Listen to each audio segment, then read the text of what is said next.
Je regrette, il y a encore cette Américaine qui est décédée et qui, juste avant sa mort, dit je regrette, je me suis exprimée contre le vaccin, ne faites pas comme moi. Est-ce que ces gens-là, au fond, ou leur famille, pourraient un jour se retourner contre des gens qui n'ont pas été favorables au vaccin? Ne généralisez pas, j'ai toujours été favorable au vaccin pour les gens âgés, fragiles.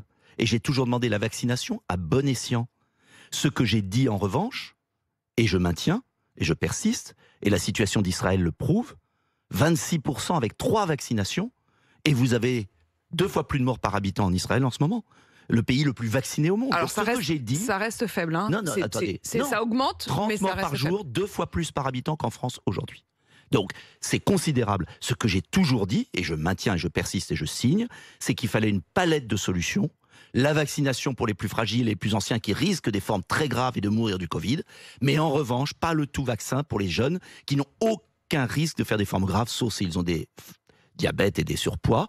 Et au contraire, et là on pourra en parler aussi, et le gouvernement devra un jour s'expliquer sur le frein qu'il a mis sur les soins précoces qui auraient permis d'éviter des gens en réanimation. Nicolas Donc, Dupont-Aignan. c'est une palette d'ensemble. C'est une palette. Soins précoces, lits d'hospitalisation à pas fermer, on continue à fermer des lits dans notre pays, c'est de la folie. Séquençage, contrôle des frontières, vaccin à bon escient.